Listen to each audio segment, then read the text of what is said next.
अन्न, वस्त्र, निवारा या आपल्या मूलभूत गरजा. यासोबतच उत्तम आरोग्य आणि स्वास्थ्य हेही आयुष्य जगताना फार महत्त्वाचं असतं. आपण बरीच जी शहरात राहणारी मंडळी आहेत ती खास करून मुंबई आणि परिसरातल्या लोकांच्या आरोग्याचा प्रश्न दिवसेंदिवस गंभीर होत चाललाय. नेमका हाच मुद्दा कोर्टानं अत्यंत गांभीर्यानं घेत कडक पावलं उचलली आहेत.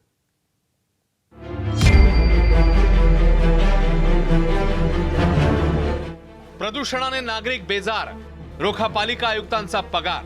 मुंबई उच्च न्यायालयाने मुंबईसह MMR मधील ढासळत्या हवेच्या गुणवत्तेवरून नवी मुंबई महापालिकेला या शब्दात झापलंय.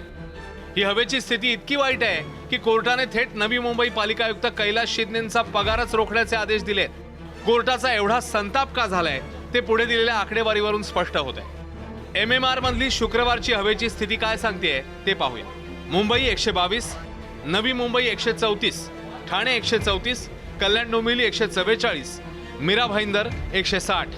मुंबई आणि परिसरात सुरू असलेली बेसुमार बांधकामं, घटत चाललेली झाडांची संख्या यासह विविध कारणांमुळे या शहरांमधल्या नागरिकांचं आरोग्य कसं धोक्यात आलंय हेच यातून दिसून येत आहे.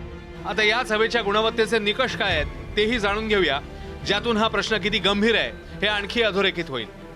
हवेच्या गुणवत्तेचे निकष याप्रमाणे: उत्तम 0 ते 50, मध्यम 50 ते 100, खराब 100 ते 150, आरोग्याला हानिकारक 150 ते 200, अतिशय खराब 200 ते 300, अतिशय हानिकारक 301 पासून पुढे.